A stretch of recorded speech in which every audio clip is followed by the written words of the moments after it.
Bonjour à tous. Bonjour. Bonjour. Merci de vous être connectés pour ce webinaire. Donc, il aura lieu à 3 voix, cette fois-ci, avec Bénédicte, qui va nous parler de tout ce qui concerne la vaccination, enfin, le côté juridique de tout ce qui est vaccination et tag. Gilles et moi-même, que vous connaissez maintenant depuis quelque temps, puisqu'on meuble vos dimanches matins.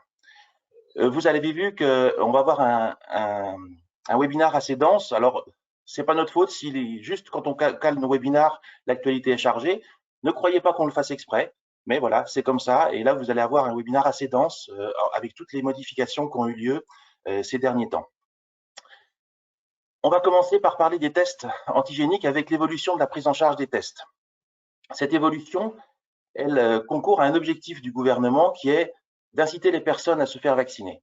Le gouvernement a voulu faire un déremboursement partiel des tests dans certains cas pour inciter les gens à pratiquer l'acte de vaccination et à se protéger. La prise en charge des tests se fait uniquement pour les tests qui sont dans un but de dépistage, dans le but d'un parcours de soins, et de faire payer les tests qui sont là pour obtenir un pass sanitaire activité. La prise en charge depuis le 15 octobre se fait sous différentes conditions. Première condition, la prescription médicale. C'est une prescription médicale qui est non renouvelable et qui doit dater de moins de 48 heures. La seule exception pour une prescription qui date de plus de 48 heures, c'est dans le cadre de soins programmés. Si le patient a besoin d'un test pour aller faire un examen médical ou de faire une opération ou quoi que ce soit dans un hôpital ou dans une clinique, là, ce sera pris en charge, bien sûr, au moment de la visite chez le médecin ou chez l'anesthésiste. Deuxième cas où les tests sont pris en charge, c'est pour toute personne étant vaccinée. Attention, vacciné, c'est schéma complet. Également, les personnes mineures. Quatrième cas, quand il y a un certificat de contre-indication à la vaccination. Alors, le certificat de contre-indication, c'est pas un médecin qui vous écrit Monsieur X, Madame Y est contre-indiqué à la vaccination. Ça marche pas. Le certificat de contre-indication, c'est le certificat validé par l'assurance maladie. Vous avez un exemple qui est sur le site de l'USPO. Ça se présente comme un pass sanitaire hein, en quatre pages. Enfin, c'est une page coupée en 4 avec un QR code. Et c'est que ce certificat-là qui peut donner lieu à la prise en charge des tests, mais pas du tout un certificat médical sur un papier libre ou sur l'ordonnance.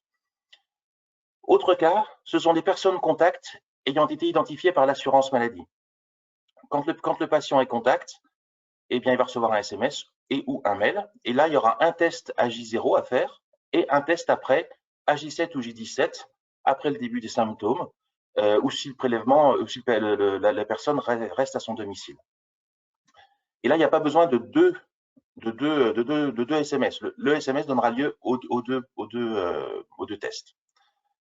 Également, les personnes disposant d'un certificat de rétablissement, c'est-à-dire résultat du test positif de plus de 11 jours et de moins de 6 mois.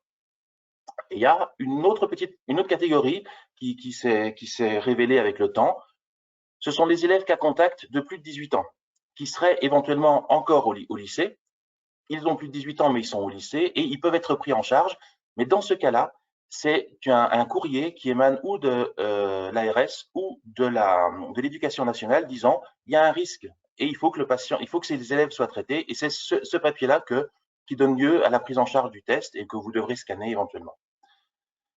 On a posé la question aussi que si jamais la prescription émanait d'un médecin qui était suspendu parce qu'il n'avait pas, lui, satisfait à l'obligation vaccinale, nous n'étions pas en mesure de savoir si le médecin était suspendu ou pas. Donc à ce moment-là, le test sera pris en charge, bien évidemment, et l'indu sera fait au médecin et pas au pharmacien. Donc je vous redis, parce que la question avait été posée à plusieurs reprises, dans le cas d'un médecin suspendu, s'il y a indu, l'indu sera fait au médecin et pas au pharmacien. Voilà. Maintenant, je vais donner la parole à Bénédicte pour qu'elle nous dise tout ce qui est le côté juridique, tout ce dont nous avons besoin de savoir pour pouvoir faire ces tests et faire prendre la prise en charge du mieux possible. Merci. Donc, pour les pièces à transmettre à l'assurance maladie, c'est assez simple puisqu'il y a uniquement 2 pièces justificatives à transmettre à l'assurance maladie quand les tests sont pris en charge. Donc, c'est la prescription médicale dont vous parlez, Pierre, donc de moins de 48 heures et non renouvelable. Et la deuxième pièce justificative qui doit être transmise, c'est quand ce sont les élèves cas contact qui ont plus de 18 ans. Donc, c'est le courrier qu'évoquait Pierre tout à l'heure, donc de l'éducation nationale ou le courrier de l'ARS. Dans les autres cas, il n'y a pas de pièce justificative à transmettre à l'assurance maladie. C'est uniquement donc, la prescription médicale et uniquement le courrier de l'éducation nationale ou de l'ARS. Après, on voudrait revenir très rapidement sur Tous Anti-Covid Vérif. Donc, c'est l'application qui permet de vérifier la validité du pass sanitaire, donc le certificat de vaccination, le certificat de contre-indication ou éventuellement le résultat du prélèvement pour le certificat de rétablissement. Et on vous recommande vivement d'utiliser cette application, donc Tous Anti-Covid Vérif Plus, parce que c'est beaucoup plus fiable que les documents papier. Ça permet de sécuriser votre facturation et ça évite de vous retrouver confronté face à des documents des documents papier qui pourraient être frauduleux. Donc, je vous rappelle que c'est une application qui a été développée spécialement parce qu'elle s'appelle Tous Anti-Covid Vérif Plus. Et donc, c'est une application qui a été réservée aux professionnels de santé. Donc, je vous invite à l'utiliser comment dire, de l'utiliser dans de bonnes conditions parce que c'est réservé vraiment aux professionnels de santé et les conséquences d'une utilisation détournée pourraient être très graves pour la personne qui l'utiliserait de manière détournée. Donc, vous avez un QR code qui est généré au moment de la première authentification avec votre ICPS. Et ensuite, ce QR code peut être utilisé et scanné par vos salariés pour accéder à l'application Tous Anti-Covid Vérif. Donc, ça veut dire que plusieurs téléphones portables au sein de votre pharmacie peuvent utiliser ce QR code. Donc, il faut bien limiter uniquement à vos salariés et faire bien attention à son utilisation. De toute façon, vous avez un guide d'utilisation qui est disponible sur le site de l'USPO ou également sur le site du ministère. Et surtout, si vous rencontrez des difficultés d'utilisation parce que ça fonctionne pas ou parce que vous n'arrivez pas à le faire fonctionner, faut pas hésiter à nous envoyer un message et nous, on vous accompagnera. Et si vraiment ça fonctionne pas, à ce moment-là, on alertera le ministère. Peut-être juste sur revenir sur les pièces justificatives à transmettre. Également, là aussi, on a une fiche pratique sur le site de l'USPO, donc n'hésitez pas aussi à la consulter. Ça peut être pas mal si vous avez des questions et sinon, on y répondra bien sûr par mail comme on le fait depuis le début de la crise sanitaire. Ensuite, le sujet des tests payants. Donc, Pierre vous a listé l'ensemble des cas où le test était pris en charge par l'assurance maladie. En dehors de ces cas, le test est payé par la personne. Donc, le prix est fixé à 25,01 €. C'est le même prix que lorsque le test est pris en charge et à 30,01 € lorsque le test est réalisé le dimanche. Dans ce cadre-là, je vous invite à mettre une affiche pour informer les patients de ce prix à 30,01 €. Donc, on a bien dit que le prix était à 25,01 €, donc ça veut dire que le prix est bien fixé. Donc, il n'est pas possible de faire un tarif inférieur ou supérieur pour les tests antigéniques que vous faites payer aux personnes qui ne sont pas concernées par les tests pris en charge. Et c'est bien important de respecter ce tarif parce que c'est important pour la crédibilité de la profession et de montrer que, entre guillemets, les pharmaciens ne sont pas des marchands de tapis et respectent bien la réglementation. Et donc, c'est 25,01 €. Pour les médecins et les infirmiers, c'est la même chose. En fait, le tarif des tests payants et des tests pris en charge reste identique. Donc, par exemple, pour un infirmier, c'est 25,54 €. Et alors, si éventuellement un professionnel facturerait un test à 19 € au patient, à ce moment-là, il pourrait y avoir une évolution de la réglementation et l'assurance maladie pourrait probablement faire payer le prix du test aux professionnels de santé. Mais ça, on y reviendra plus tard. Pour l'instant, c'est pas décidé. Voilà, peut-être rapidement, je pense que vous avez tous été un petit peu choqués par l'attitude des biologistes sur le message qui est passé dans beaucoup de radios et de télé sur le prix des tests antigéniques. On a été un petit peu déçus parce que c'est un comportement qui n'est pas vraiment très confraternel et qui a vraiment brouillé le message quand ils ont parlé de prix à 22 €, etc. Donc voilà, on est un petit peu déçus par ce discours. Et peut-être pour finir rapidement, juste l'évolution dont on a parlé tout à l'heure, donc ne concerne pas la Guyane, la Martinique, la Guadeloupe et Mayotte, où donc tous les tests antigéniques restent pris en charge. Et enfin, pour finir sur la prise en charge des tests, lorsque ces tests sont réalisés en dehors de la pharmacie et qui sont réalisés par exemple pour accéder à un théâtre ou un match de foot et donc qui sont réalisés devant l'établissement, à ce moment-là, quel que soit le justificatif, ils ne sont pas pris en charge. Ils doivent être payants. Donc, par exemple, une personne qui est vaccinée et qui vient faire son test, par exemple, je sais pas, pour aller à un match de foot, et elle le fait devant le stade de foot, à ce moment-là, le test sera payant. Et bien sûr, c'est toujours un professionnel de santé qui doit être sur place et qui doit réaliser le test et donner le résultat. Mais quoi qu'il en soit, et quel que soit le justificatif, le test sera payant pour cette personne. Voilà, je pense que j'ai fait le tour. Je vais regarder si j'ai des questions ou tu veux partir sur On les va, autotests peut-être? on va Ouais, faire les autotests et puis on traitera tous les tests d'un coup.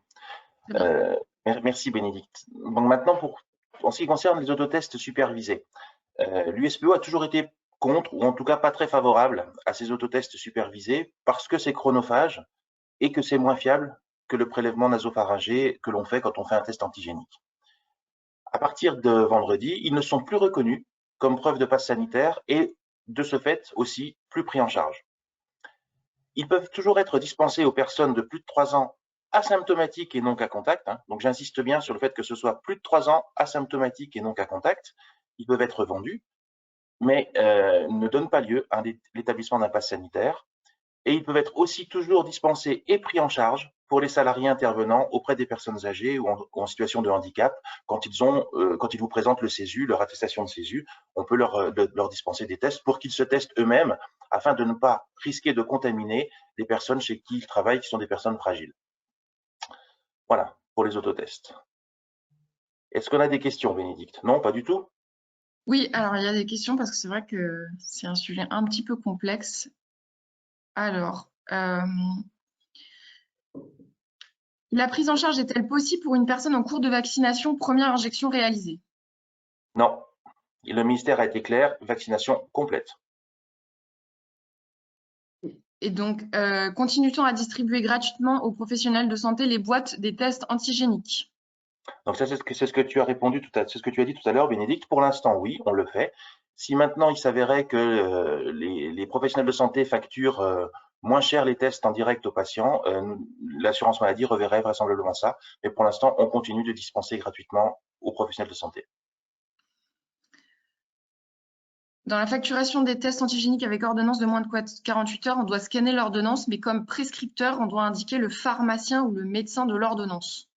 Je pense le médecin, comme une ordonnance normale. Moi, j'aurais tendance à dire ça. Tu t'es pas d'accord, Gilles? Non, je suis pas sûr. Il faut qu'on pose la question parce que euh, il faut qu'on pose la question parce que ça peut perturber comme on facture avec une codification spéciale. Il faut s'assurer qu'il n'y ait pas de rejet. C'est vrai que ça n'a pas été évoqué, donc il faudra qu'on pose la question. Mais je crois que tu as raison. Ce sera plutôt le prescripteur parce qu'il veut faire des contrôles sur les médecins qui feraient éventuellement des ordonnances de complaisance. Donc, mais il faut qu'on précise. Mais oui, tu as raison. C'est sûrement le prescripteur.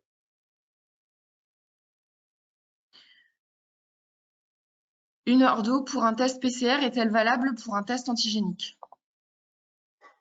Pour moi, oui, il n'y a pas de souci. Il n'y a aucun problème.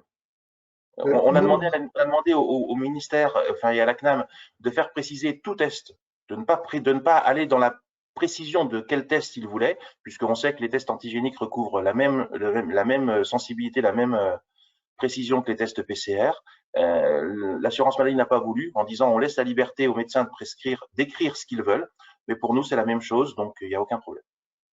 il ne faut pas hésiter à intervenir auprès des prescripteurs, notamment de certaines cliniques, qui, en gros, privilégient le PCR à la place des tags.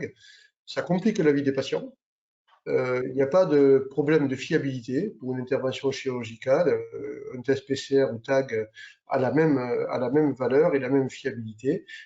On sécurise, hein, même les vaccinés, on les teste, hein, donc il faut arrêter de raconter des histoires sur encore ce combat sur les tags. Donc intervenez auprès des prescripteurs et signalez-nous les abus, parce que ça nous permettra de montrer au ministère que parfois il y a une certaine dichotomie inacceptable entre des prescripteurs et des biologistes.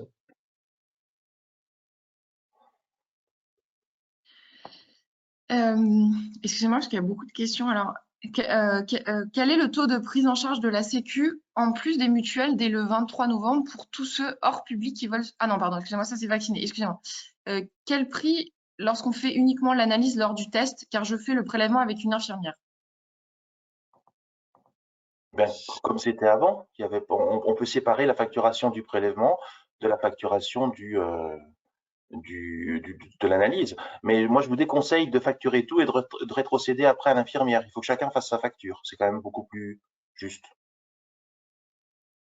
Le prélèvement est à 9 € et quelques, et après le test se retrouve facturé à 16 € quand il n'y a pas de prélèvement, hein, c'est toujours le même tarif, hein, c'est sur le site de l'ISPE. Pouvons-nous arrondir le prix du test à 25 €?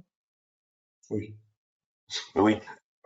Soyons intelligents un petit peu. Quand c'est une carte bancaire, ça pose aucun souci de taper 25,01. Après, quand c'est en espèces, c'est vrai que ça va poser problème. Ben, vous faites gracieusement une remise à votre patient.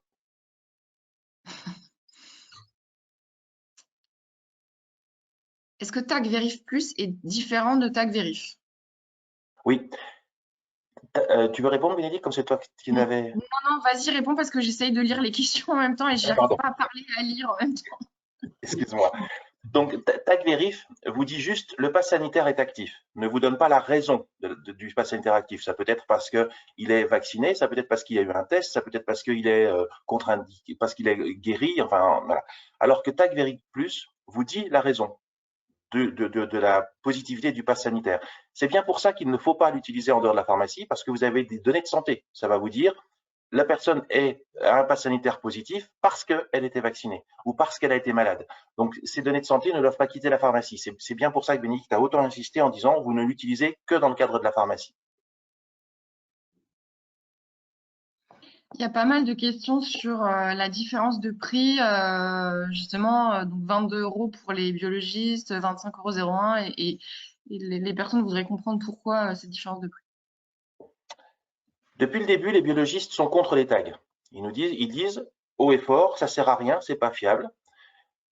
Alors, on peut être surpris que maintenant, ils se réclament d'en faire. Et on peut être, par contre, on n'est pas surpris par le fait qu'ils veuillent les faire moins cher, puisque le but, c'est de ne, leur but inavoué, ou avoué à moitié, ce sont que les pharmaciens n'en fassent pas. Donc, ils se sont positionnés en disant, nous, on les fait à 22 €. Je pense que politiquement, c'est pas une bonne chose du tout, parce que ça montre que ils sont prêts à brader les choses.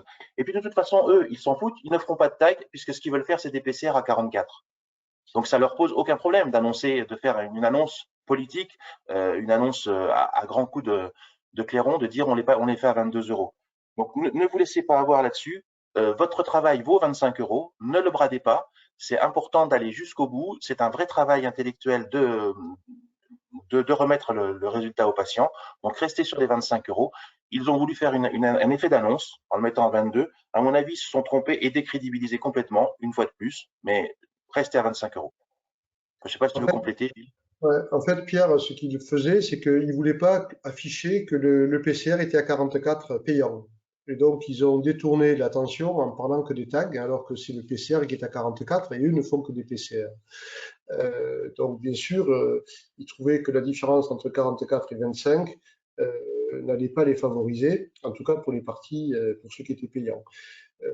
Ensuite, bon, voilà, ce qui a vexé un peu les biologistes, au-delà qu'on ait réussi et que vous avez réussi à en faire, c'est qu'au mois d'août, si on a pu absorber tout ce travail supplémentaire, c'est pas les biologistes qui l'ont absorbé, ce sont les pharmaciens. Avant, on faisait que 25% de tests par rapport à l'ensemble des tests, c'était les PCR qui étaient majoritaires. Après le mois de juillet et le mois d'août, ben, nous faisions pratiquement l'inverse. 75% des tests étaient des tests antigéniques et 25% étaient restés des tests PCR. Donc, ils ont vu que notre profession était capable de s'organiser, capable de répondre à des coups de feu, alors que aller refaire de nouveaux défis d'attente, comme nous les avions connus avant que les tests antigéniques soient mis en place dans les pharmacies. Voilà. Donc, je crois que dans cette crise, ceux qui tirent la couverture à eux et veulent empêcher les autres de faire mènent des mauvais combats. Cette crise, on l'a gagnée parce qu'on a réussi petit à petit à mobiliser l'ensemble des professionnels de santé, à la fois sur les tests et à la fois sur la vaccination. Cette crise, c'est vous qui l'avez gagnée avec nous, ou nous qui l'avons gagnée avec vous, comme vous voulez. Mais c'est parce que votre mobilisation a été aussi forte. Alors c'est vrai qu'on vous a cassé les pieds, hein. C'est vrai qu'au webinaire, on vous disait toujours, allez, il faut y aller. On sait que vous êtes épuisé, mais allez, il faut encore y aller. Mais aujourd'hui, ça a payé. L'image des pharmaciens est franchement très très bonne dans tous les coins du gouvernement. Et voilà. Et je voulais encore une fois de plus remercier toute la profession de s'y être autant investie. Il y a pas mal de questions aussi sur le schéma vaccinal complet. Qu'est-ce que ça représente, le schéma vaccinal complet, pour les personnes qui bénéficient d'une prise en charge? C'est Pierre a le son coupé. Le schéma vaccinal complet, c'est les 2 vaccinations, donc avec minimum 21 jours d'intervalle, plus les 7 jours qui permettent d'avoir son pass sanitaire lié à la vaccination complet. Pour le Janssen, pour ceux qui n'ont pas fait des renouvellements, c'est 28 jours. Voilà, donc c'est bien les 7 jours. Après, en fait, c'est le pass qui le donne. Hein. C'est le pass sanitaire avec la lecture de Vérif Plus qui permet de savoir si c'est complet ou pas complet. Mais c'est ça, c'est renouvellement 21 jours et 7 jours après le second renouvellement. C'est très clair et très simple. Ne cherchez pas d'autres explications. J'ai pas mal de personnes qui me disent qu'ils n'ont pas réussi à télécharger Tous Anti-Covid Vérif Plus. Donc, Vous avez le mode d'emploi sur le site de l'USPO. Sylvie nous a fait un super boulot avec des captures d'écran et ce qu'il fallait faire. Donc, remettez-y, réessayez. Et si vraiment ça ne marche pas, vous nous envoyez un message. On fera faire monter au ministère. il y a certaines personnes qui préféreraient utiliser Vaccin Covid que Tag Vérif Plus. Est-ce que c'est possible? Non. Non. Comme vous l'a dit Bénédicte, c'est pour des problèmes de sécurisation et de lecture de fichiers qui pourraient être des mauvais fichiers ou des choses qui soient des faux en fait. Avec le tag Vérif Plus, on élimine tous ces faux-là. Non, et puis c'est trop long. Hein. Si vous êtes obligé de taper le numéro de sécu pour aller sur tous anti-Covid, etc., ça va être beaucoup plus long que de flasher un QR code. Hein. Donc voilà. Alors ils nous l'ont envoyé trop tard. Hein. On devait l'avoir mercredi. On l'a eu que vendredi matin ou jeudi soir tard. Donc voilà, il faut réessayer. C'est vrai que c'est pas simple à installer. Il y a 2-3 manips à faire. Une fois qu'on a bien compris comment ça fonctionnait, eh bien on y arrivera. C'est comme quand on a fait la ICPS. Hein. Au départ, c'était un peu compliqué et après on s'est aperçu qu'en se posant, on arrive à le faire.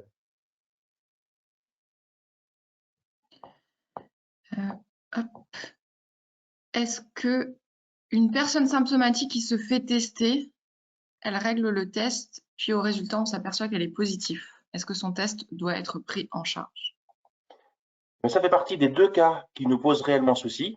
Le cas qui est décrit là, hein, le patient symptomatique qui ne peut pas aller avoir son médecin sous la main tout de suite et qui nous demande de faire un test, ou le médecin même qui peut demander de faire un test en amont de la visite, eh bien non, ça n'est pas pris en charge. Au mieux, ce que vous pouvez faire pour désamorcer éventuellement une crise qui pourrait naître avec le patient, c'est d'éditer une feuille blanche avec une facture et de la remettre. Et puis, ma foi, il la renverra à l'assurance maladie pour voir si l'assurance maladie la prend en charge. Mais vous, ne vous amusez pas à dire on attend parce que vous ne serez pas pris en charge, elle ne sera pas prise en charge. D'autant plus que s'il est positif, vous allez devoir faire une déclaration tout de suite. Et s'il voit le médecin 2 jours après, ben, il y aura bien une différence de date entre la facturation et l'inscription sur SIDEP, et là, ça se verra. Donc, vous ne pourrez pas le faire. L'autre cas qui nous pose souci aussi, c'est le cas dont on a parlé tout à l'heure avec le SMS ou le mail de cas contact qui est envoyé. Parfois, vous avez des patients qui viennent vous dire l'assurance maladie vient de m'appeler, mais j'ai encore pas reçu le SMS, mais j'ai pas encore reçu le mail. Eh bien, à ce moment-là, c'est pareil. Tant qu'il n'y a pas la preuve, faites-le payer parce que sinon, vous risquez d'avoir un indu vous-même si vous le faites à tort. Je vérifie, mais je pense qu'on a un peu fait le tour. Là, on revient aussi dessus, mais bon, les tests antigéniques qui sont demandés pour prendre l'avion, même pour une personne vaccinée, est-ce qu'ils sont payants? Si la personne est vaccinée, oui, ils sont pris en charge. De toute façon, personne vaccinée égale prise en charge. Je crois qu'il ne faut pas trop se poser de questions. La grille d'entrée, elle est simple, hein. C'est tous les critères vaccinés, mineurs, contacts, etc. On ne regarde pas quelle est la situation, c'est pourquoi il le fait, c'est pris en charge. Et ceux qui ne sont pas pris en charge, ce sont les adultes non vaccinés qui n'ont pas de prescription. Voilà, c'est simple. Si vous voulez, il faut vraiment que vous compreniez que l'état d'esprit dans lequel est le gouvernement quand il a fait cette réforme, c'est de favoriser les personnes qui ont été vaccinées et de défavoriser celles qui ne l'ont pas été, dans le but d'inciter à la vaccination. Donc voilà, vous ne vous posez pas de questions, vacciner, prise en charge, ça va de fait. Par contre, les deux cas dont on a parlé tout à l'heure peuvent être des cas problématiques et donner lieu à des soucis au niveau du comptoir. Si jamais c'est le cas, je vous demande vraiment de les faire remonter très très vite parce que depuis le début, on signale, c'est la limite de cette réforme-là, des remboursements détail à l'assurance maladie et au ministère. Et s'il y a des soucis, il faut que nous, on les fasse remonter très très vite pour essayer de les gommer. Donc, si vous avez des soucis au comptoir, surtout, faites-nous les remonter très très vite, s'il vous plaît. Je pense qu'on a fait le tour. Prise en charge des prélèvements lorsque c'est transmis au laboratoire. Est-ce que c'est toujours la même chose? Oui. Ben, Oui. moi, j'aurais tendance à dire si le prélèvement est positif, oui, parce qu'on rentre dans le cas d'un prélèvement de criblage et il faut le faire. Donc, je pense que ce serait pris en charge. Il faut qu'on repose la question pour être sûr, mais je pense que oui. Est-ce que il y a une saisie différente sur SI-DEP pour les patients non vaccinés et le pass? Excuse-moi, ça a coupé, j'ai pas entendu. Est-ce qu'il y a une saisie différente sur SI-DEP pour les patients en fait, qui ne sont pas pris en charge? Par exemple, un patient non vacciné qui veut avoir le pass, est-ce qu'il y a une saisie sur SI-DEP différente que la saisie actuelle? Non, c'est la même saisie. A priori, ça changera pas. Voilà, je pense qu'on a fait le tour. Le reste, je répondrai par mail directement. On va passer à une autre pathologie qui est plus hivernale et plus saisonnière, c'est la grippe. Gilles, tu nous parles de la vaccination? Oui, merci, merci Pierre, merci Bénédicte. Donc sur la grippe, d'abord le message aujourd'hui, c'est il faut se mobiliser pour vacciner contre la grippe. On n'a pas eu de grippe l'année dernière. L'année dernière, la campagne a très très bien marché. On a eu beaucoup de demandes et beaucoup de ruptures de stock de vaccins. Le message avait bien marché. Il n'y avait rien contre la Covid, mais on avait un vaccin contre la grippe. Donc vaccinez-vous déjà contre la grippe. Donc cette année, il faut qu'on gagne la couverture vaccinale contre la grippe. Il y a beaucoup plus de vaccins que l'année dernière, hein, 18 millions de vaccins qui seront disponibles dans les pharmacies, ça fait 5 millions de plus. Donc il faut se mobiliser parce que on commence à avoir un bruit de fond, on voit bien que les pathologies d'hiver arrivent, on voit que la grippe, il y a des cas de grippe qui sont déjà présents, et il y a, je lisais ce matin un article, il y a plus de cas de grippe cette année, alors qu'on est en tout début de saison, que l'année dernière sur toute la période. Donc attention, qu'on n'ait pas une grosse épidémie de grippe qui vienne, je dirais, en compétition contre la Covid. Donc il faut se mobiliser pour vacciner. Alors les conditions de vaccination, on a les vaccins. Vous avez reçu les doses des deux laboratoires. Les patients ont reçu les bons et l'USPO se bagarre depuis 10 jours pour avancer la date de la vaccination. Vous allez recevoir certainement lundi un DGS urgent qui vous autorise à vacciner à partir du 18 octobre, donc de commencer à pouvoir livrer les vaccins dans les maisons de retraite, hein, et à partir du 22 octobre de pouvoir vacciner les personnes qui ont des bons et qui se présentent à la pharmacie. Donc on a gagné quelques jours. Donc en gros, à partir de la semaine prochaine, on se mobilise et on y va à fond. Et on en a besoin. Ensuite, sur la population cible, il y a une population supplémentaire. Ce sont les aides à domicile. Elles vont recevoir un courrier de l'URSSAF, comme le CESU, qui vaudra bon de prise en charge de la vaccination contre la grippe pour toutes les aides à domicile. ils ont élargi à d'autres professionnels de santé, d'autres spécialistes qui n'étaient pas concernés, donc eux vont recevoir un bon ou l'ont déjà reçu. Il y a le cas des pompiers, mais les pompiers se vaccineront en caserne parce qu'ils recevront des vaccins directement, ils se vaccineront dans leur caserne. Donc eux ne seront pas concernés par une prise en charge en ville. Je vous rappelle que si des personnes n'ont pas le bon au moment où elles viennent, alors qu'elles sont éligibles en raison de l'âge où elles ont déjà été vaccinées l'année dernière, eh bien, vous pouvez réutiliser un bon vierge pour ces patients et vous n'êtes pas obligé de leur demander de repasser ou de trouver le bon dans le courrier qu'ils ont perdu.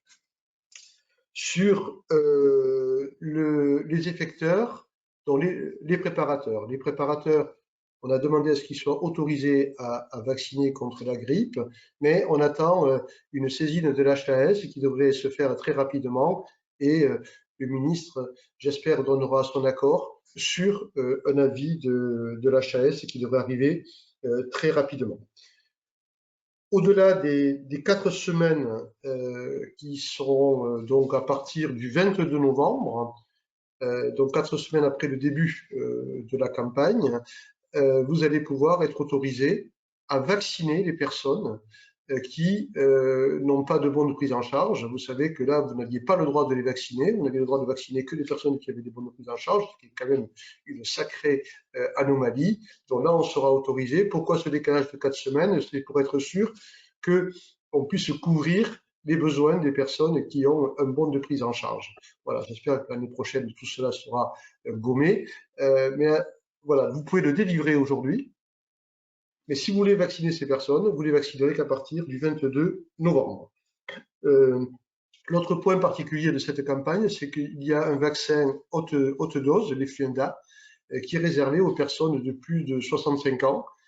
Donc c'est vous, pharmacien, qui êtes le prescripteur de ce choix et de bien expliquer aux patients s'ils veulent un vaccin hautement dosé pour assurer une couverture dans toute la période d'hiver pour ces personnes âgées qui ont un système immunitaire qui est beaucoup plus lent, de pouvoir avoir une couverture vaccinale contre la grippe efficace. Donc, c'est à vous de le proposer. Bien sûr, une des cibles privilégiées, ce sont les patients en EHPAD. Et il faut nous mettre d'accord avec les patients en EHPAD pour le proposer ou en ville pour également le proposer et bien sûr vous êtes autorisé à l'injecter.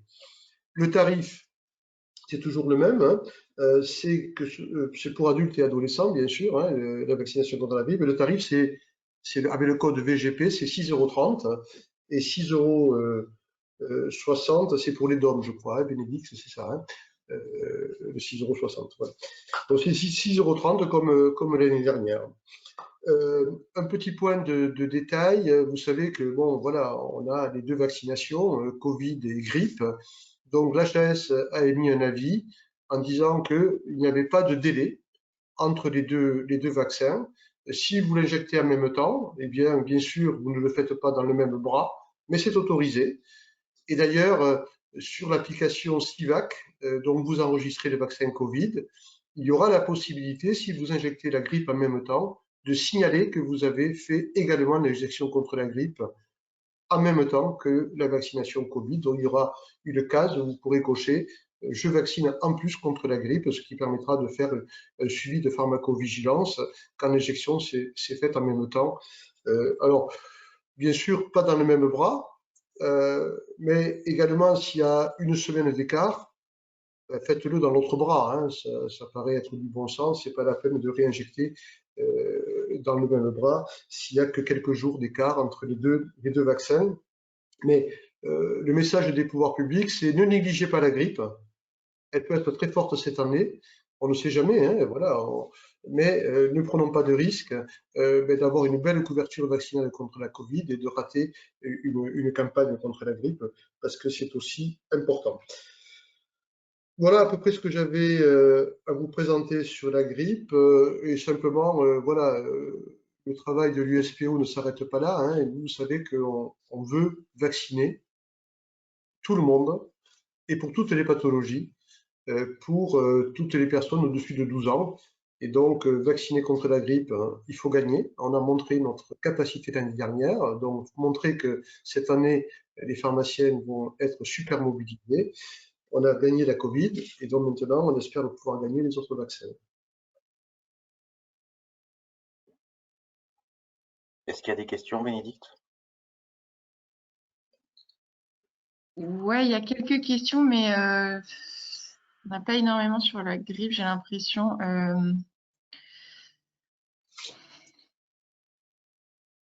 Attendez, je regarde.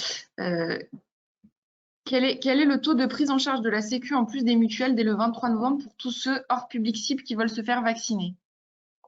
Il n'y a pas de prise en charge. Il y a pas de, si j'ai bien compris, si c'est une prise en charge pour les patients qui sont avec un bon, c'est 100% assurance maladie. Pour les autres, il n'y a pas de prise en charge, c'est payant, sauf le cas de Plésia, hein, en tout cas pour le personnel de l'officine, où il y avait une prise en charge, et cette année, ce sera dans le cadre du Fonds de solidarité, donc dans la convention avec la BUGIS, je sais plus si ça c'est la BUGIS. Donc il y aura une prise en charge encore, mais on n'a pas de modalités précises. Mais non, c'est zéro. Zéro. Est-ce qu'on peut vacciner les enfants contre la grippe à partir du 24 novembre? Je me rappelle plus. Est-ce qu'on avait une date, un âge butoir à 12 ans ou pas? Je ne sais plus. Je ne sais plus. Je ne sais plus. Pour moi, Je c'était sais que 12 ans, mais pour moi, c'était pas des enfants. ouais, ado c'est OK. Enfant, je ne crois pas. Il y a peut-être quelque chose qui risque de se passer, c'est que des entreprises, voilà, l'assureur du coin, voilà, risque de proposer à son personnel de se faire vacciner contre la grippe. Ce serait une très très bonne chose. Et donc de proposer à son personnel de venir à la pharmacie, et là, ce sera payé par l'entreprise. Donc, on risque d'avoir ces demandes à partir du 22 novembre pour du personnel. Et donc, ça aussi, ça améliore la couverture vaccinale. Je pense que vous en avez parlé du tarif pour les personnes qui sont hors cible. Alors Pour la oui, alors c'est la même stratégie que le 25,01 €, hein, c'est 6,30 €, dont le tarif qui doit être appliqué pour l'injection, c'est le même tarif, c'est un acte. Moi, je ne connais pas des professionnels de santé dignes de ce nom qui bradent leurs actes. Vous avez vu un médecin brader son acte? Vous avez vu une infirmière infirmière brader son acte? Non. Donc, si c'est pas pris en charge, eh bien, on applique le même tarif, parce que si on n'appliquait pas le même tarif, la sécurité sociale pourrait demander aux pharmaciens, mais pourquoi vous faites 20 € pour le tag et moi vous me facturez 25 alors que c'est le même acte? Et on pourrait avoir des ennuis très sérieux et en disant toujours pareil, ben, si les pharmaciens le font brader, eh bien, on va faire un tarif bradé pour tout le monde. Donc, rester à 6,30 € comme le 25 € pour les tags. Même tarif, remboursé ou pas remboursé.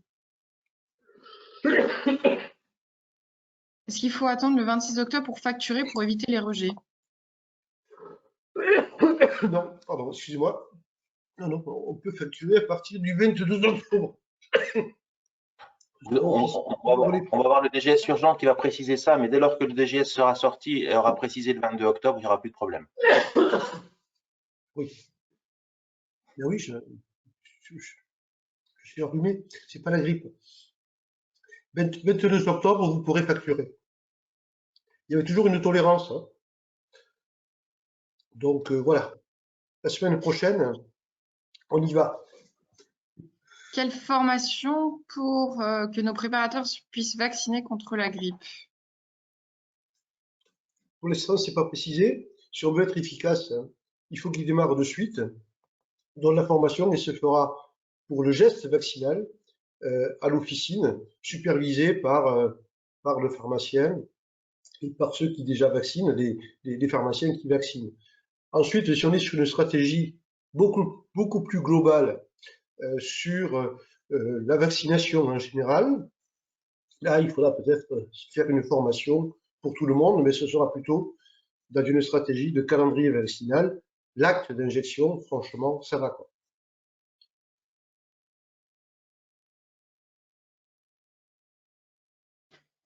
Est-ce que les étudiants de 6e année validés non thésés pour la grippe pourront vacciner contre la grippe, pardon, comme c'est le cas pour la Covid?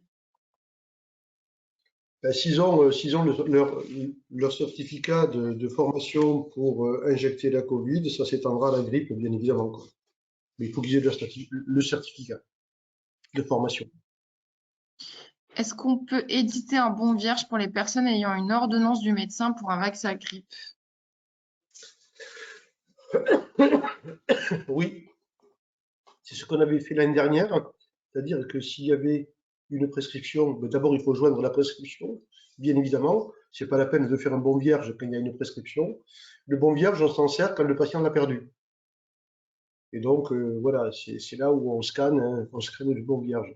Quand il y a une prescription, normalement, c'est pris en charge, mais on sait que de temps en temps, l'assurance maladie provoque des incidents. Donc, il faut s'assurer que la personne est éligible. Voilà, on ne peut pas juste faire une prescription pour quelqu'un qui ne rentre pas dans les cadres de certaines pathologies où les bons n'ont pas été envoyés. Donc, il faut faire un petit peu attention. Oui, c'est pas parce qu'il y a prescription qu'il y a de fait prise en charge, sauf pour les gens comme la SNCF où la prescription vaut prise en charge. Mais autrement, non, une prescription médicale n'est pas égale à prise en charge. Sauf les cas particuliers où déjà il y a une prise en charge au début. Ouais. Il y avait quelques cas particuliers chez des enfants qui avaient certaines pathologies et qui n'avaient pas reçu de bons, mais tout ça est parfois soumis à risque d'indu de la part de l'assurance maladie ou de non-paiement. Donc, quand Est-ce vous qu'on avez peut un doute, vacciner? vous appelez le service médical. Pardon, quand vous avez un doute, vous appelez le service médical, vous dites voilà, j'ai cette prescription pour ce patient. Oui, il a une pathologie particulière. C'est des enfants, voilà, qui viennent d'être dépistés avec une pathologie. Est-ce que je peux le faire? Oui, non. Est-ce que je peux vacciner dans une entreprise? Il n'est pas prévu pour l'instant, de vacciner en dehors de la pharmacie. Est-ce que je peux embaucher un infirmier pour m'aider pour la vaccination contre la grippe? Je pense que s'il y a un contrat de travail, ça doit être possible. Mais il faut qu'il y ait un lien de subordination. Et en tout cas, c'est pas un infirmier qui vient à titre libéral, a priori. Franchement, la vaccination contre la grippe, ça va vite, hein. Ça va vite. D'accord? On a moins de contraintes que la vaccination contre la Covid. Vous avez l'expérience. Et puis les patients, ils aiment bien que ce soit son pharmacien qui les vaccine, hein. Ils aiment bien, hein. Ils trouvent ça très très bien. Et vous savez, c'est un gage de confiance aujourd'hui de la population vis-à-vis du secteur pharmaceutique et de son pharmacien. Je lui confie la vaccination contre la Covid. Je lui confie la vaccination contre la grippe. Je lui fais confiance. Donc voilà, c'est quand même important à un certain moment de ne pas toujours déléguer à d'autres.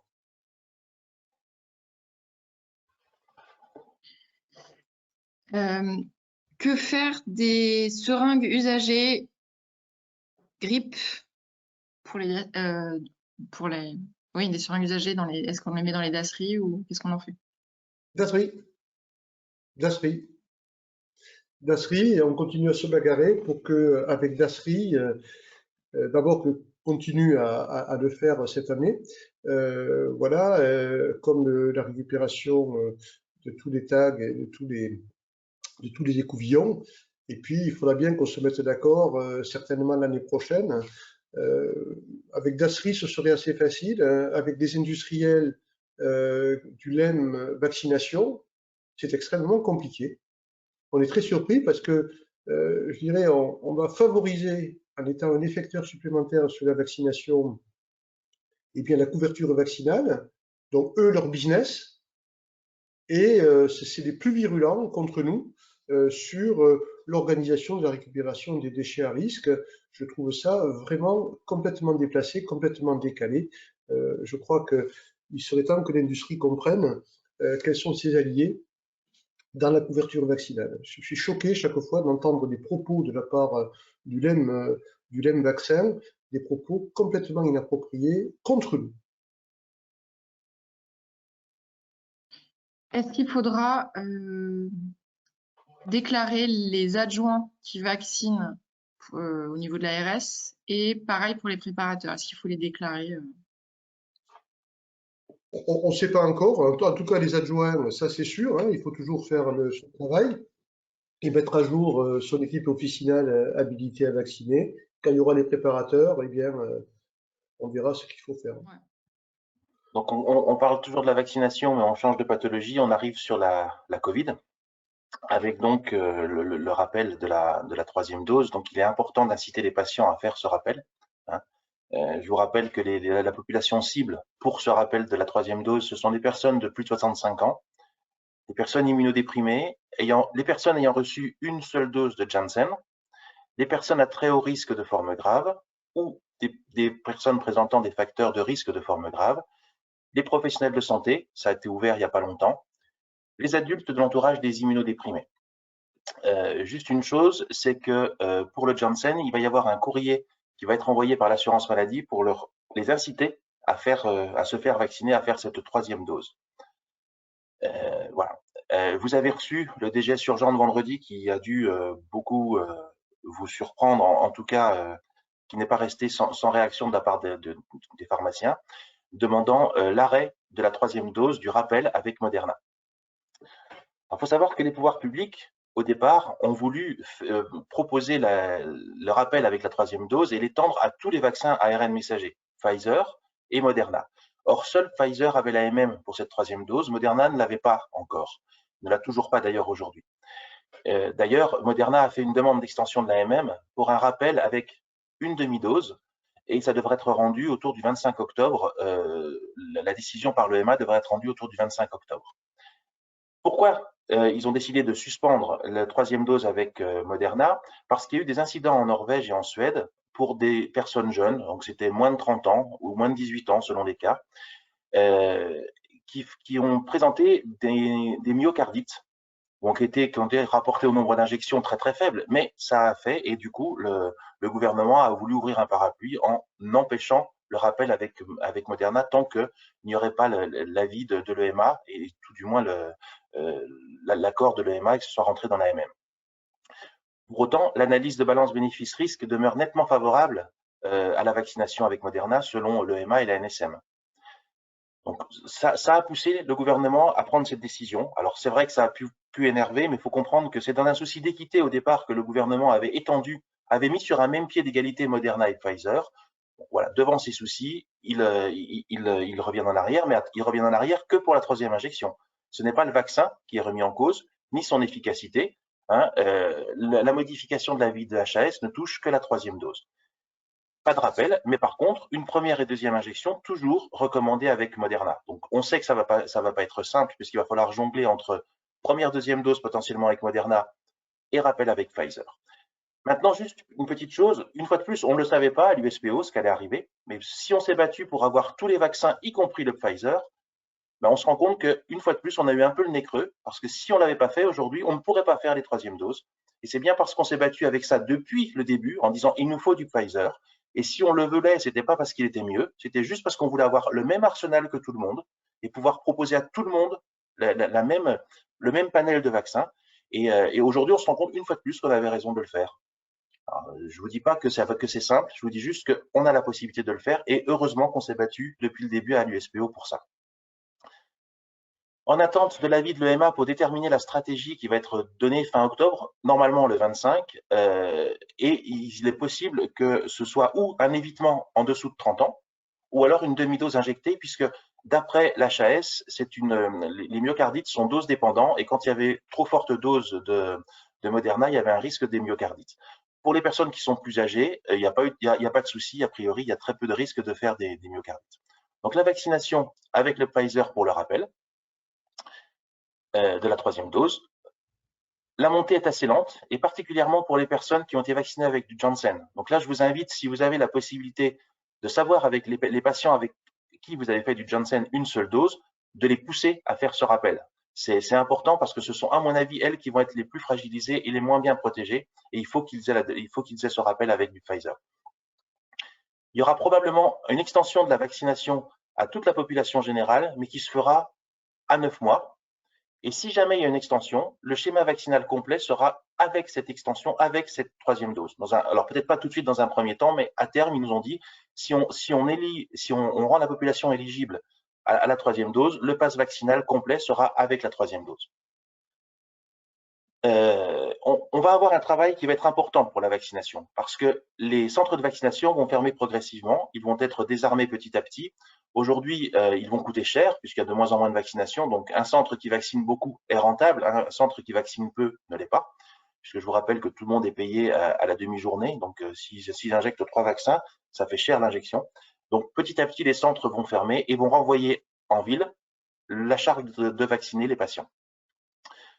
Nous avons demandé une indemnité, bien sûr une indemnité, ça vous le savez depuis le début qu'on fait les webinars, nous vous le disons, une indemnité administrative pour le travail qui est fait de prendre les rendez-vous, de décaler les rendez-vous, et c'est d'autant plus vrai aujourd'hui avec le Moderna qu'on va devoir à nouveau décaler le temps qu'on puisse recevoir du Pfizer, et puis aussi une revalorisation de l'acte vaccinal. J'attire votre attention sur un souci qui nous est remonté par le ministère, qui est d'étiqueter bien les flacons quand nous les recevons. Quand nous recevons les flacons, il y a une date de péremption qui est sur l'étiquette du flacon et une date limite d'utilisation qui est une étiquette qui est remplie par le grossiste. S'il vous plaît, collez-la de suite sur le flacon de façon à ce qu'il n'y ait pas de risque d'utiliser un flacon périmé. Ça paraît bête ce que je vous dis, mais c'est remonté plusieurs fois, alors peut-être plus dans les centres d'ailleurs que dans les pharmacies, mais où des flacons périmés ont pu être utilisés pour être injectés sur des patients. Donc, apposer tout de suite les étiquettes que nous recevons de façon à sécuriser le circuit du médicament dans notre officine. Ça détermine cette étiquette, la date d'utilisation qui est 1 mois après décongélation. Et bien sûr, ne pas utiliser des flacons dont le mois serait dépassé. Faites attention aussi parce que quand on reçoit du Pfizer de la part de nos grossistes, parfois la date d'utilisation est proche. C'est pas 1 mois, ça peut être 15 jours. Donc ne les commandez qu'au coup par coup et surtout, faites attention à ce que vous recevez pour prioriser des vaccins, des flacons en fonction de vos besoins et ne pas les pousser trop loin ou dire je les commande, je les aurai, même si ça dure 1 mois. Non, parfois la date d'utilisation est plus proche qu'1 mois. Alors voilà, donc s'il vous plaît, relancez les patients et poussez à cette troisième dose qui va être un gage de sécurisation et de protection de nos patients. Est-ce qu'il y a des questions, Bénédicte, par rapport à ça? Oui, sur le vaccin Covid. Pardon? Oui. Ou est-ce que tu veux parler des dispensations des seringues pré-remplies avant, puis on fait en groupe après? Oui, ok. Alors, oui, la possibilité, donc les pharmaciens qui le souhaitent, donc c'est uniquement les pharmaciens volontaires, on insiste sur le terme de volontaire, peuvent reconstituer et dispenser des seringues pré-remplies contre la Covid-19. Et donc, ces seringues sont dispensées aux professionnels de santé qui sont autorisés à prescrire et à vacciner. L'USPO vous a toujours indiqué que nous étions plutôt défavorables à cette mesure parce qu'elle est très chronophage, qu'elle désorganise l'officine. C'est un cahier des charges extrêmement complexe et donc si vous souhaitez le faire, on vous invite à vraiment bien respecter la procédure et surtout, les professionnels de santé pour qui vous délivrez les seringues risquent de vous reprocher de ne pas les respecter. Donc, il faut vraiment faire attention à cette procédure. Tout est détaillé dans un DGS urgent, vous avez toutes les informations. Mais voilà, c'est très chronophage et vraiment c'est très complexe à mettre en œuvre. Donc il y a quand même une indemnité qui est prévue. Donc c'est une indemnité à 2 € TTC avec une TVA à 0. Et donc pour chaque seringue individuelle qui est reconstituée et dispensée avec le code acte KGP. Et par exemple, si vous faites 4 seringues, c'est 8 € avec une quantité 1 et le code acte KGP. Et vous avez toutes les informations sur le site de l'USPO. On vous a fait une fiche pratique et également sur la facturation de cette dispensation. Alors, je reprends mes questions. Juste un petit point avant que tu reprennes les questions. Que ce soit pour la vaccination grippe ou la vaccination Covid, les préparateurs ne sont pas des prescripteurs. Ce sont les pharmaciens qui prescrivent. Ils peuvent injecter, mais la prescription reste l'acte pharmaceutique. Alors, que dire à nos patients vaccinés 3e dose avec Moderna? Ah ben, s'ils ont une myocardite qu'il faut qu'ils aillent consulter. Non, c'est une plaisanterie. Dire qu'on l'a fait à une époque où c'était autorisé, parce qu'on avait un DGS qui nous y autorisait. À partir du moment où ça n'a plus été autorisé, on le suspend, mais que ça va revenir et que c'est qu'une question administrative. Il faut les rassurer sur les risques. D'abord, ceux qui ont eu des 3e doses sont des personnes qui ont plus de 65 ans. La plupart, très peu en dessous, puisqu'il y a quelques cas particuliers sur certaines pathologies. Donc, moins concernés par un risque de myocardite. On les a vus, d'abord, elles sont très rares, hein, et on les a vus apparaître plutôt chez les jeunes, puisque la Suède a arrêté le Moderna, mais que pour en dessous de 30 ans, que pour la 3e dose. Donc, il faut les rassurer. Et puis, voilà, en général, ceux qui sont fait vacciner il y a 15 jours, ça s'est bien passé, l'affaire est complètement terminée. Et au contraire, comme disait Pierre, on sait que le Moderna, en complément du Pfizer, une couverture, permet une couverture vaccinale meilleure. Et puis, comme c'est quelque chose qui est dose dépendant, à mon avis, ça n'engage que moi et que ce n'est que mon avis, mais comme c'est quelque chose qui est dose dépendant, les patients auront vraisemblablement eu du Pfizer en 1re et 2e dose et le Moderna en rappel. Donc, on a peu de risque d'avoir une dose qui soit dépassée et qui crée cette myocardite. Et c'est bien pour ça d'ailleurs, comme c'est dose dépendant, qu'ils envisagent de faire un rappel avec une seule demi-dose. Donc il y a quand même très très peu de risques. Rassurez les gens, vos patients.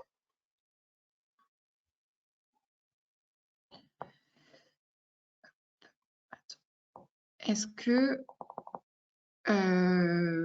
qu'on peut faire un Moderna suite à un Johnson? Bah non.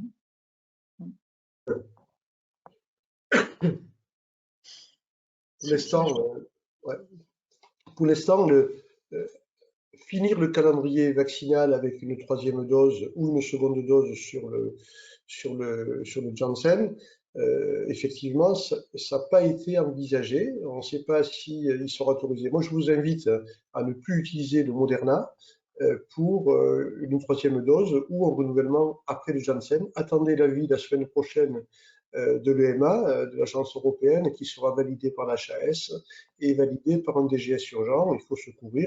Il suffit d'avoir un seul cas pour être embêté. Ils sont rares, il ne faut pas que ça tombe chez vous. Donc voilà, vous avez du Pfizer maintenant en pharmacie, renouvelez le Janssen avec du Pfizer en attendant qu'on ait clarifié la situation avec l'autorisation express des autorités de santé et de sécurité sanitaire.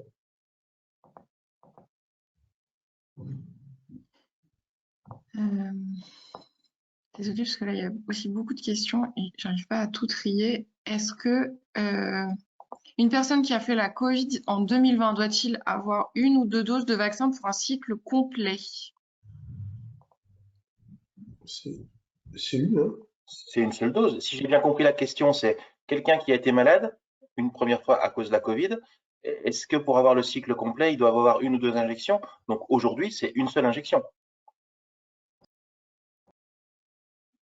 Il faut faire attention avec la 3e dose. Hein. En fait, l'idée, elle est simple. Hein. C'est de dire, une fois que vous avez fait un cycle vaccinal complet, il faut attendre 6 mois. Si le cycle a été fait il y a 6 mois, vous pouvez faire une 3e injection. Et après, pour les moins de 65 ans, ce sera 9 mois. Donc, si on considère que d'avoir eu le Covid, ça correspond à une injection, si la patiente a eu une seconde injection, il faudra attendre ce délai de 6 mois ou de 9 mois pour avoir une 3e injection. Qu'est-ce qu'on fait des flacons de vaccins périmés? Cyclamène.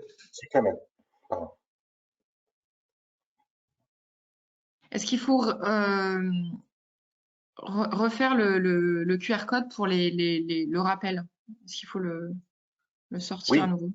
Oui, tout à fait. Et là, il ne faut pas se tromper parce que quand vous allez faire le rappel, à un moment donné, il faut cliquer quand vous êtes sur l'application, sur le système de vaccin Covid, il faut cliquer sur le fait que ce soit ou un rappel ou une décision médicale. Il ne faut pas se tromper, parce que si vous mettez décision médicale, le pass sanitaire ne sera effectif que 7 jours après. Donc, il faut bien cliquer sur rappel et le QR code que vous éditez est valable immédiatement.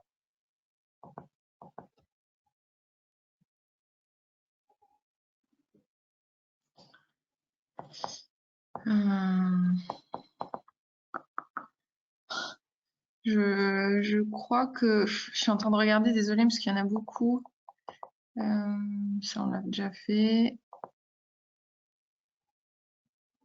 Est-ce que la vaccination des personnes âgées à domicile pour la 3e dose est possible et pris en charge? Pas pris en charge. Possible, hein. Alors, je vais faire une réponse de Normand, hein.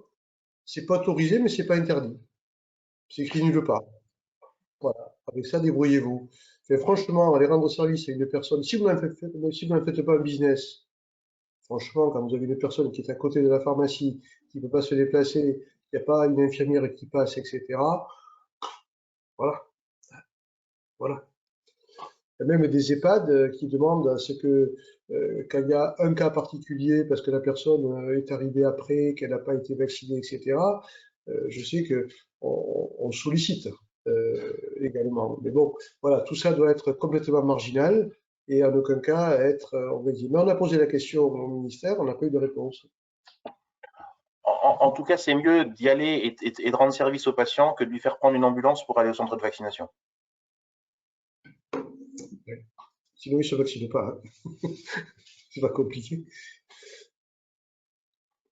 Mais là, entre nous, mettez-vous d'accord avec les infirmiers, quoi. Voilà, si il y a des personnes qui ne sont pas vaccinées alors qu'il y a l'infirmier qui passe, etc. Mais voilà, il faut s'entraider là. Voilà. Mais il faut savoir aussi être souple et dépanner quand il n'y a pas d'autre solution. Et je crois que ce que tu viens de dire, Gilles, est vraiment la meilleure des réponses possibles à la question du aller vers. Et c'est mieux de se mettre d'accord avec les médecins et les infirmières pour leur dire, voilà, moi il me reste des doses, envoyez-moi les patients que vous pouvez avoir, ou alors faites le boulot, enfin organisez-vous avec eux dans le cadre d'un travail de coopération, plutôt que de faire des seringues dont on ne connaît rien du tout en termes de stabilité, en termes et qui répondent à rien. Je pense qu'un travail de coopération entre nous et d'entente et de travail en organisation sur un territoire est beaucoup plus intéressant et beaucoup plus et bien plus payant. Est-ce qu'on continue à faire des Moderna pour les premières et les 2e doses? Oui, oui, il n'y a aucun problème. Même pour les adolescents? Oui. L'AMM le prévoit, hein. Donc il n'y a pas de souci.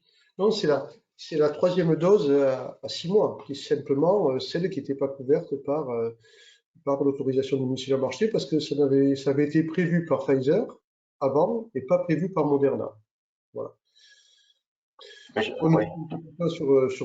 vous inquiétez pas sur Moderna, au contraire, tout le monde sait que ce vaccin-là est très efficace contre la Covid et contre les variants.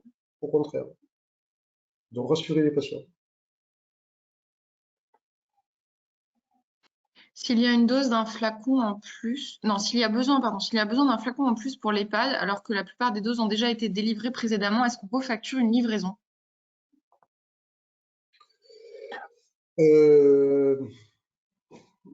J'ai un doute. Je pense qu'il a été prévu qu'une seule livraison, parce qu'il n'y a pas de renouvellement. Donc, il faut simplement le commander sur votre site d'ARS en disant que c'est à destination de quel EHPAD. On posera la question, mais Oui. je pense que ça va être compliqué.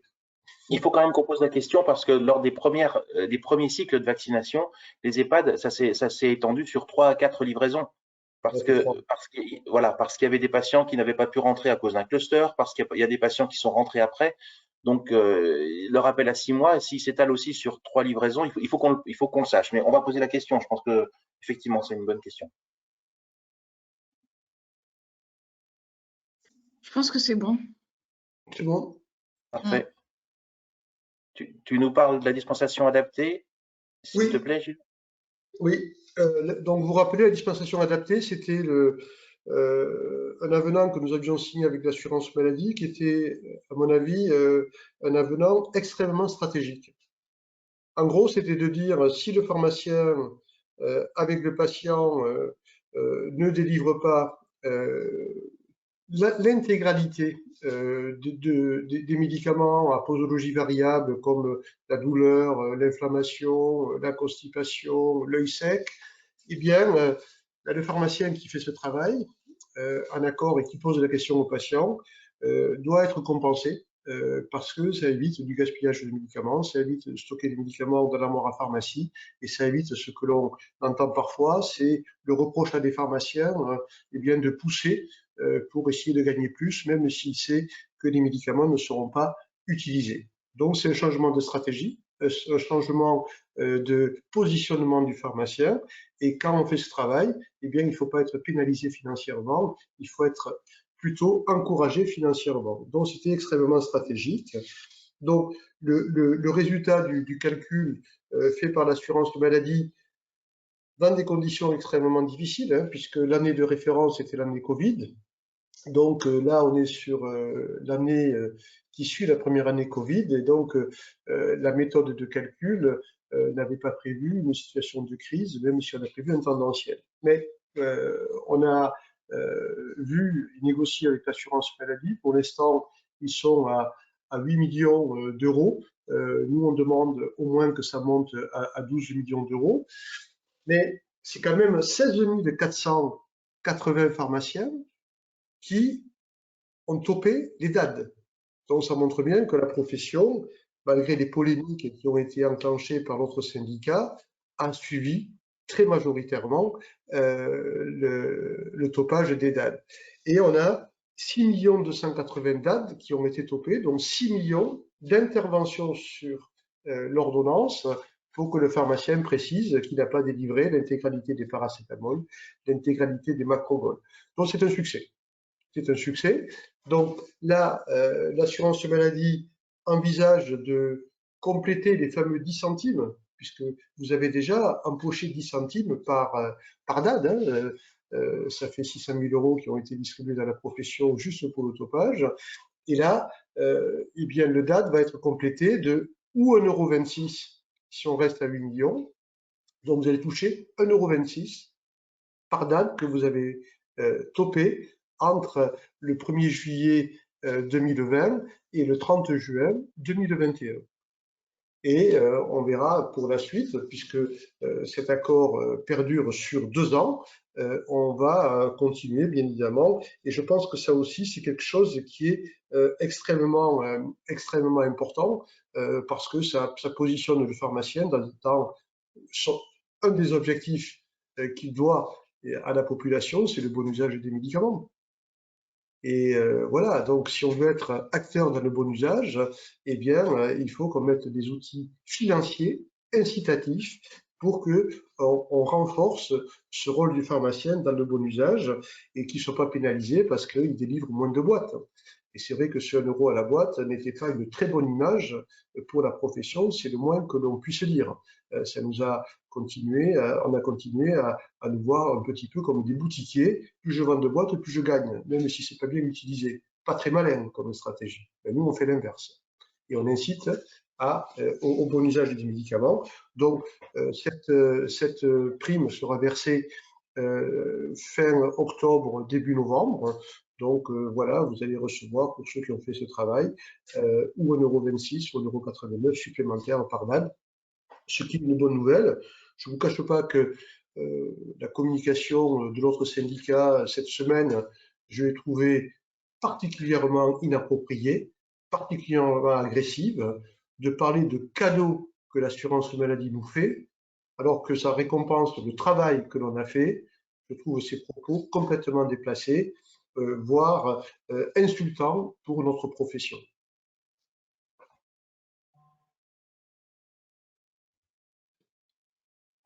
Il y a des questions, Bénédicte, sur le DAD? Je regarde parce qu'il y a encore plein de questions sur. Alors. Quand est-ce que sera payé le DAD? Désolée, j'ai pas entendu si vous l'avez dit, Gilles. Oui, mais, normalement, ça devrait être fin octobre, début novembre, d'après ce qu'on nous a dit, mais il faut encore caler le montant, hein, puisque on a eu cette réunion jeudi, hein, jeudi à midi. Donc voilà, on va voir ce qu'il est, mais c'est au moins 1,26 € en espérant que ce sera 1,89 €. Et comme on a une CPN, Commission paritaire nationale, mardi, je pense que tout ça sera stabilisé et pourra partir dans les tuyaux, mais les calculs sont faits. A priori, il y a des gens qui disent qu'il y a eu des rejets pour les dispensations adoptées. A priori, il y a eu des rejets quand les gens facturaient un DAD pas au bon tarif. Par exemple, quand vous aviez 3 DAD, vous facturiez, au lieu de facturer 3 fois 10 centimes, les gens facturaient 30 centimes. Et c'est là où il a pu y avoir des rejets. Est-ce que la liste des DAD va être étendue? Pour l'instant, non. L'accord, il est prévu pour 2 ans, avec les classes thérapeutiques qui étaient calées, qui correspondaient en fin de compte à des médicaments qui étaient à posologie variable dans le temps. Voilà, quand vous aviez une ordonnance de 6 mois pour un chronique sur du paracétamol, de la lamaline, du macrogol, bien, il ne souffre pas pendant 6 mois, il n'a pas forcément besoin de 10 boîtes de paracétamol, de 3 boîtes de macrogol tous les mois. Voilà, c'est ces catégories-là, sachant que les médecins ont été contre, hein, ils trouvaient que c'était une intervention sur leur prescription. On leur a expliqué après que c'était pas du tout ça, donc ils ont mieux compris. Et les patients l'ont bien accepté. Hein. On n'a pas eu de remontée de patients qui disaient le pharmacien m'empêche d'avoir mes médicaments. Voilà, donc le mécanisme a marché, hein, parce que si on avait pris comme année de référence l'année avant le Covid, on était à 40 millions de boîtes en moins. Donc c'est pas neutre comme et là on est par rapport à l'année dernière qui était l'année Covid où ça avait beaucoup chuté, on est à 12 millions de boîtes qui n'ont pas été dispensées, étopées par les dates. Donc voilà, c'est un signal très positif pour permettre d'aller plus loin et de montrer que le pharmacien est un professionnel de santé, garant du suivi du patient, et ça va permettre de continuer dans cette convention pharmaceutique à montrer le rôle essentiel du pharmacien. Notre monopole, ben, ça a de la valeur, ça a du sens parce qu'on est les garants du bon usage. Et puis quand on voit qu'il y a presque 16 500 pharmacies qui ont topé des DAD, on voit bien que ça correspond aussi à une attente des pharmaciens, des interventions pharmaceutiques. Parce que sinon, il n'y en aurait pas eu autant qui se seraient investis dans cette nouvelle façon de voir et de replacer le pharmacien au cœur du bon usage. Est-ce que c'est une DAD par boîte non délivrée? Non, par ligne. Par ligne. C'est par ligne. Voilà, on est à peu près à 12 millions de boîtes. Hein. Ça, c'est ça, parce que nous, on n'était pas capable de le calculer sur le nombre de lignes. Mais s'il y a 6 millions 280 d'ânes, ça veut dire que c'est 6 millions de boîtes. Hein. J'ai dit 6 millions de lignes, pardon. Donc ça fait à peu près en moyenne 2 boîtes par ligne. C'est tout ce que j'ai pour l'instant sur la dispensation adoptée. Parfait, merci beaucoup. Alors sur la convention pharmaceutique, un tout petit mot sur la convention pharmaceutique. Donc vous savez que le choix de la FSPF a été de s'opposer à la tacite reconduction au mois de juin, ce qui a, bon, on ne va pas revenir sur toute l'histoire, je l'ai déjà expliqué plusieurs fois et Gilles l'a fait aussi à de multiples reprises, mais ce qui nous met dans une position un petit peu compliquée parce que nous devons avoir fini les négociations conventionnelles très rapidement. Donc nous, on a fixé la barre, quand on a rencontré le ministre de la Santé, Olivier Véran, on a fixé la barre pour fin janvier, début février au plus tard, parce qu'après, on va être dans le timing des élections présidentielles et aucun ministre ne signera quoi que ce soit puisqu'il sera en pleine campagne électorale et classiquement, on sait que que les mois qui précèdent l'élection présidentielle, il n'y a plus de signature du tout. Donc, ce qui aurait pour but, dans ce cas-là, enfin, ce qui aurait comme conséquence, pardon, de retarder la convention et de nous emmener tout doucement vers un règlement arbitral, ce qui serait la pire des choses, puisque là, on n'a plus de négociation possible, c'est un arbitre nommé par l'État qui va trancher. Et ce qui ne sera pas du tout un bon signe, puisque, comme vous avez une idée, on va bientôt sortir de la période du quoi qu'il en coûte pour savoir qui va payer l'addition. et ça risque d'être compliqué pour les pharmaciens à ce moment-là de se défendre. On a réaffirmé, quand on a vu le ministre, notre volonté de travailler dans la convention et que la volonté des pharmaciens d'être dans la convention et l'importance de la convention dans notre activité. Et vous voyez bien que la convention nous a aussi protégés de beaucoup de choses en ce moment-là. Quand on a fait la réforme il y a quelques années, on a fait une réforme économique parce qu'on voyait bien que l'économie de l'officine se dégradait et qu'il fallait faire quelque chose. Donc, nous avons fait cette réforme économique qui avait deux buts: stabiliser l'économie pour la remonter dans un deuxième temps, mais déjà à partir de 2018, la stabiliser. Et deuxièmement, nous faire quitter le camp du commerce pour aller sur le camp du professionnel de santé avec un acte intellectuel à la dispensation de l'ordonnance. Dans le même temps, comme on avait stabilisé l'économie, on a pu envisager des nouvelles missions, des nouvelles façons de prendre en charge le patient, y compris avec la vaccination grippe. Tout ça, ces 3-4 années dernières ont permis que le réseau pharmaceutique soit prêt pour gérer la pandémie et pour apporter notre aide dans la pandémie. On ne savait pas qu'il allait y avoir cette pandémie. Mais là, une fois de plus, on a eu le nez creux en disant « quittons le camp du commerce pour aller vers le camp du professionnel de santé ». On a un réseau qui est puissant, qui est présent partout, qui est ouvert avec une amplitude horaire conséquente, où il y a toujours un professionnel de santé. Renforçons ce réseau et soyons prêts. Eh bien, voilà, on a été prêts. Et d'ailleurs, les pouvoirs publics ont tous été surpris et bluffés par la puissance du réseau pharmacien et la solidité du réseau pharmacien. Et tout ça, ça a été permis parce que cette réforme a permis de replacer le pharmacien dans le camp du professionnel de santé. Bien sûr, il faut qu'on continue. Alors, il faut qu'on continue pour des raisons, enfin, il faut qu'on continue dans deux axes. L'axe économique. Donc là, je ne veux pas tout réexpliquer, mais c'est important de le faire rapidement. L'axe économique, en analysant ce qui est pour nous délétère aujourd'hui dans notre rémunération, c'est ce qu'a dit Gilles tout à l'heure, le 1 € à la boîte tire la rémunération du réseau vers le bas, donc il va falloir qu'on puisse voir comment on transforme ce 1 € en éléments qui vont permettre de, une fois de plus, redonner une stabilité à l'économie de l'officine. Deux autres axes économiques, les biosimilaires, où là, il faut qu'on ait une prise en charge du patient et qu'on soit rémunéré pour cette prise en charge du patient. Vous avez vu aujourd'hui, il y a deux listes, une liste médecin et une liste pharmacien. Une liste médecin donnant une rémunération au médecin, une liste pharmacien donnant une rémunération au pharmacien. Je pense que ce n'est pas une bonne chose et un bon signal que d'envoyer qu'il y ait une opposition des professionnels de santé sur les biosimilaires.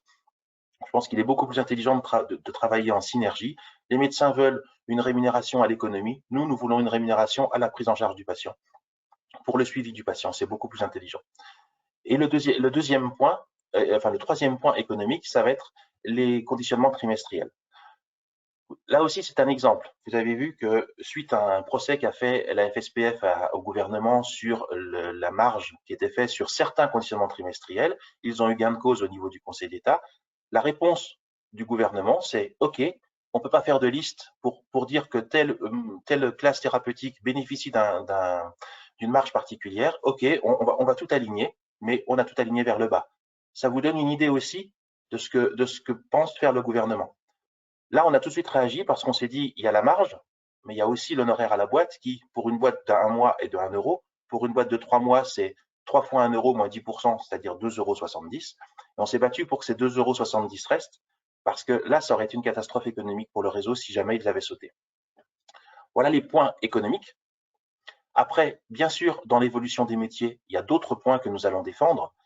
La dispensation à domicile, qui était quasiment terminée et que nous n'avons pas pu finir à cause du gel de la tacite reconduction, enfin du gel de la convention suite à l'opposition de la tacite reconduction.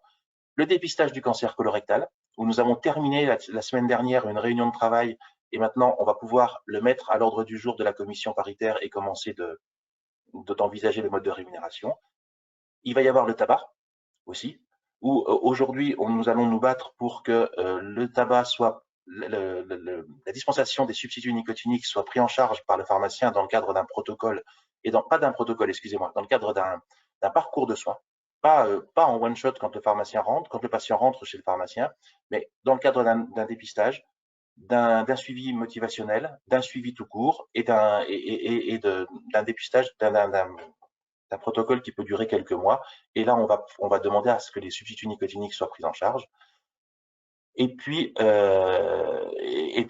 bien sûr, il y avait aussi l'accompagnement des patients diabétiques et peut-être une simplification des bilans qui aujourd'hui sont peut-être un peu chronophages et voir comment on peut les rendre plus simples.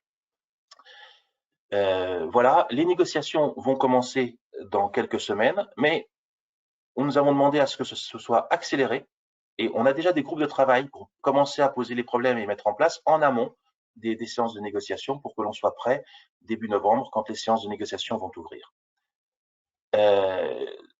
Autre chose que je voulais aussi vous dire, c'est que cette négociation nous met dans une situation un peu complexe. Il faut que les deux syndicats signent.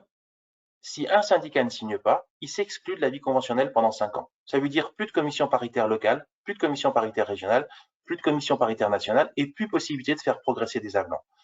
Donc le fait d'avoir cassé la convention en s'opposant à la tacite reconduction impose aux deux syndicats de signer, ce qui nous met en position fragile ou de fragilité, mais ça ne nous met pas en position de force. Où les deux syndicats signent, et parfait, ça va, mais si un syndicat signe, il oblige l'autre à signer, même si les décisions qui sont prises ne sont pas pour l'autre syndicat la meilleure possible pour la profession. Donc les négociations vont être un petit peu difficiles, mais voilà, bon, on savait qu'elles allaient arriver. La sortie du quoi qu'il en coûte et de l'argent qui a été dépensé doit aujourd'hui être remis sur la table. Juste une petite chose, l'assurance maladie nous dit que pendant l'année Covid, nous avons gagné 1,5 milliard de plus. Donc 1,5 milliard, c'est sur l'année. C'est en extrapolant sur l'année. Nous, on est plus pour l'instant sur 1 milliard, 1,2 milliard. 1,5 milliard de plus que les années précédentes à cause de ce qu'on a fait durant la crise Covid. Les masques, la vaccination et les tags. Je l'ai mis dans l'ordre croissant de rentabilité pour le phishing. Et pour l'USPO, il n'est pas question que ce soit un one-shot. Il n'est pas question que ce soit l'année où la Covid était là, que ça nous ait rapporté ça, et qu'on n'inscrive pas dans le dur cette rémunération. Il va falloir qu'on aille la chercher. Dans les nouvelles missions que nous demandons, Gilles en a parlé tout à l'heure, la vaccination, l'opportunité qu'ont les pharmaciens de vacciner tous les vaccins doit être présent. J'ai eu une réunion cette semaine avec différents protagonistes de la vaccination, un pédiatre, un gériatre, le LEM, et puis un autre médecin qui s'occupe de la vaccination, en plus de l'assurance maladie. Et le consensus est pour tous la même chose. Le pharmacien doit pouvoir tout vacciner. Le pharmacien est le principal poste avancé de prévention et il doit pouvoir le faire. Tout le monde le dit, donc maintenant il va falloir qu'on le pérennise. L'autre chose aussi, c'est bien sûr tout ce qui va être test. Tous les tests de dépistage doivent être l'apanage de la pharmacie. Il n'est pas question de nous autoriser à faire un test, puis un autre, puis un troisième ou un quatrième. On doit pouvoir tout faire. Et là aussi, j'avais une réunion avec le professeur qui est en charge du dépistage de l'hypertension en France, qui nous dit, mais pourquoi vous ne pouvez pas faire un dépistage d'hypertension n'importe quand? Mais je lui dis, parce qu'on n'a pas le droit. On ne peut pas faire. En dehors de certaines semaines ou du dépistage de l'hypertension, on ne peut pas faire. Il nous dit c'est une aberration, ça doit changer. Donc je dois le recontacter cette semaine pour voir comment on va pouvoir essayer de faire bouger les choses au niveau du gouvernement. On doit pouvoir dépister un patient qui ne se sent pas bien et à qui on veut faire une glycémie capillaire. En dehors du mois du diabète, je ne peux pas faire. Et puis d'autres tests, le cholestérol, le HIV, l'hépatite, etc. Il faut qu'on ait la possibilité de faire tous les tests et de faire de la pharmacie une porte d'entrée dans le système de la prévention. La prévention, ce n'est pas une profession, c'est tout le monde. Et si tout le monde met le doigt dans la prévention, c'est la population entière qui s'en sortira mieux. Donc voilà, tout ça, ce sont ce que nous voulons porter aujourd'hui dans le cadre de la nouvelle convention de la ligne directrice de l'USPO. Vous avez vu qu'il a été annoncé que je vais dans les régions pour faire des réunions avec les pharmaciens. Je vais à la rencontre. Alors je dis pas parce que souvent je vais être accompagné d'un membre du bureau pour qu'on soit plusieurs, et puis d'autres personnes aussi si vous voulez. Mais on va aller à la rencontre des pharmaciens dans les régions pour échanger en direct, pour vous écouter et pour nous aider dans nos réflexions. Parce que vos idées, il n'y a aucune mauvaise idée. Il y a des idées qui sont parfois difficiles à mettre en musique, à transcrire sur le papier et à faire en sorte que l'assurance maladie prenne ces idées-là. En revanche, il n'y a aucune mauvaise idée et beaucoup des idées qui nous sont données en région on peut essayer de les retraduire dans le cadre de la convention. Je prends un exemple. Pas plus tard qu'il y a 15 jours, j'étais dans une assemblée générale dans le Grand Est et une idée est passée en disant l'ordre nous demande de faire de l'assurance qualité et si ont demandé à être rémunérés sous une forme ou une autre pour se lancer dans l'assurance qualité et pour faire de la qualité. Et le pharmacien rajoute, comme d'ailleurs les hôpitaux le font. Alors moi, je me suis dit, ça va être compliqué, et on commence d'y penser, on commence d'y réfléchir, et on commence de trouver peut-être des pistes pour pouvoir l'inscrire dans cette convention. Donc vous voyez, toutes les idées sont bonnes.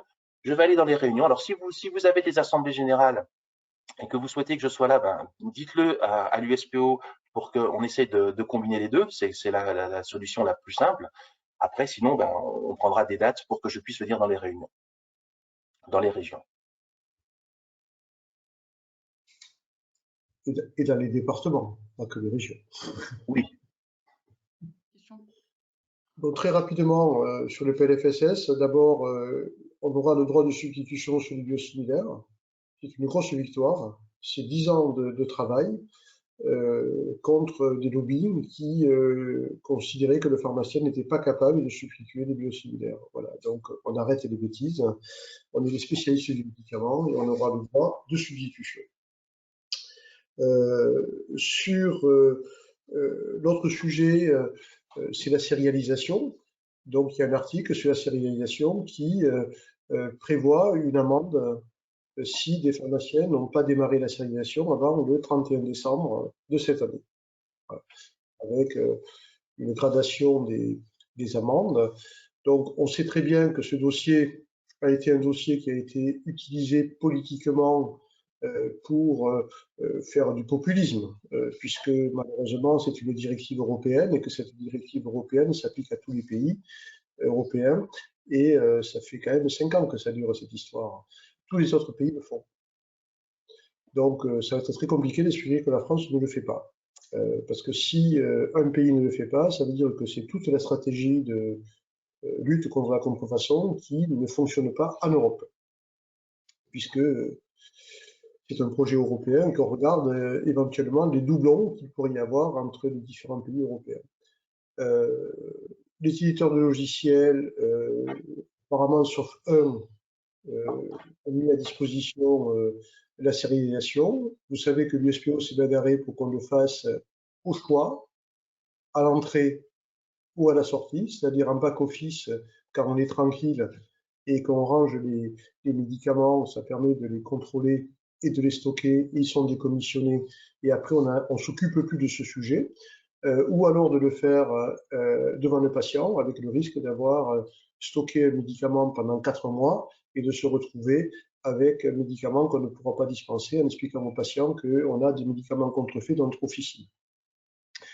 Donc c'est un choix, il faut que les éditeurs le respectent, et également le choix de passer par le connecteur de l'ordre, qui est un connecteur qui a été fait pour la profession, avec un coût de 40 €, mais qui a été compensé par une baisse de la cotisation de l'ordre de 40 €, donc c'est neutre pour les pharmaciens, et ce qui permet d'anonymiser et d'éviter l'exploitation de ces données en dehors de la sérialisation. Puisqu'on sait très bien que quand il y a une telle information qui est disponible, il y a des appétits pour l'exploiter, et donc là, c'est l'ordre qui sera le garant pour, si le gouvernement souhaite, parce qu'il y a une enquête, avoir des informations, il pourra l'avoir, mais si c'est un industriel ou quelqu'un qui veut faire des statistiques, eh bien, ce ne sera pas possible. Par contre, si vous passez en direct, ce sera beaucoup plus compliqué de contrer l'utilisation de ces données, alors que c'est vous qui faites le boulot et qu'elles sont utilisées par d'autres. Donc, c'est pas, voilà. Donc, je vous conseille vraiment de passer par le connecteur de l'ordre, c'est ce qu'on a prévu avec toute la profession. Après, il y a à peu près déjà 800 pharmaciens qui ont fait la sérialisation depuis un certain temps. Et quand on les interroge, on leur demande comment ça se passe, ils disent ben, pour nous, c'est complètement transparent maintenant. Voilà, on a mis en place. Et d'abord, il y a très peu d'alertes, bien évidemment. Il y en a de moins en moins, puisqu'il y a moins d'incidents avec des industriels sur la mise en place des codes. Il y a moins d'erreurs sur les codes de data matrix, et donc ça devient complètement transparent. Par contre, il suffit d'une boîte pour que derrière, on reproche à la profession de ne pas avoir sécurisé son circuit et d'avoir donné des médicaments contrefaits à des patients en France remboursés par l'assurance maladie. Donc, aucun pays ne peut se permettre de prendre ce risque quand on est les garants de la qualité, les garants de, je dirais, de la sécurité des patients. Eh bien, on a cet outil. Voilà. Donc, il aurait été certainement mieux pensé si on avait pu intervenir, et d'ailleurs les grossistes répartiteurs auraient pu faire leur part du travail. C'est comme ça, c'est une directive, et se battre contre aujourd'hui est une erreur stratégique, d'abord parce que c'est la finalité de lutter contre la contrefaçon.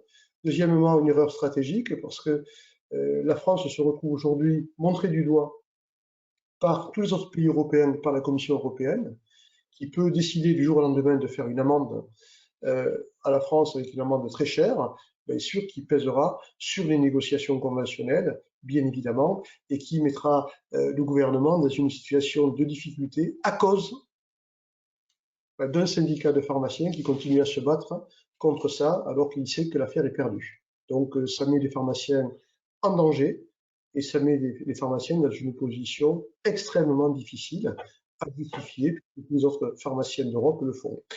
Donc voilà, regardez bien, testez-le. Moi, je vous conseille de le faire à l'entrée, c'est beaucoup plus facile et beaucoup plus simple en back-office. Et de passer par le connecteur de l'ordre, c'est encore plus facile.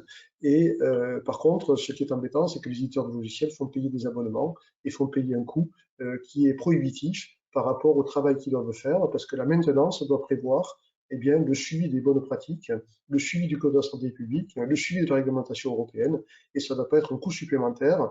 Et là, je trouve que ce qu'ont fait les éditeurs de logiciels n'était pas correct vis-à-vis de la profession. Sur le PLFSS, on demande également que l'on puisse, Pierre l'a rappelé sur le tabac, qu'on puisse être initiateur de sevrage tabagique sans être obligé d'avoir une prescription de notre professionnel de santé. Et on demande également la substitution des dispositifs médicaux. On n'a pas encore les arbitrages, on verra le débat à l'Assemblée si ces deux sujets ressortent. Mais en tout cas, vous pouvez compter sur la pugnacité et la détermination de l'USPO pour enfin aboutir, voir aboutir ces deux sujets. Voilà. Juste par rapport à la sérialisation, une chose, vous avez vu que dans le PLFSS est inscrit une amende potentielle pour les pharmaciens qui ne pratiqueraient pas la sérialisation. Il y a un petit bruit aujourd'hui qui dit que, qui a tendance à dire, pour éviter cette amende, connectez-vous, mais ne sérialisez pas, ne décommissionnez pas. Ce qui est une erreur. Le texte européen prévoit de bien sûr sérialiser, se connecter au préalable, c'est nécessaire, mais de sérialiser.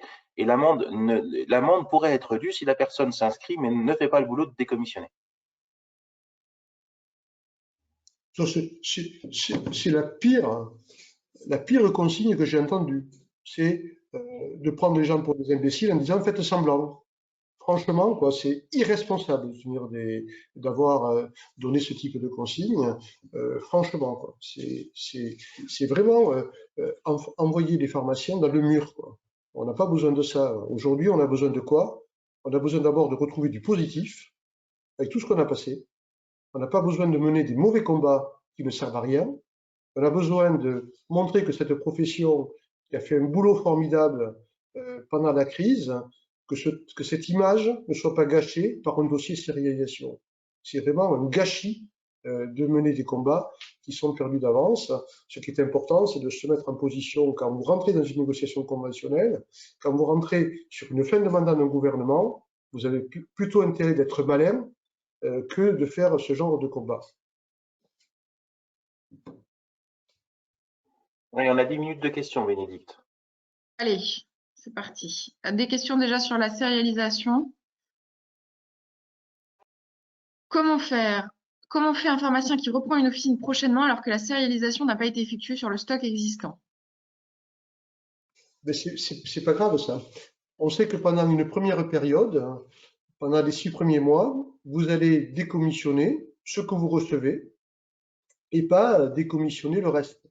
Et on sait qu'on a une période de montée en charge qui n'est pas gênante, qui est prévue. Hein. On sait qu'on ne peut pas être exhaustif et on ne va pas décommissionner ce que l'on a forcément en stock.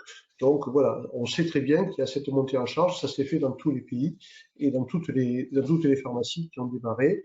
Vous décommissionnez ce que vous recevez et après, petit à petit, ce sera exhaustif.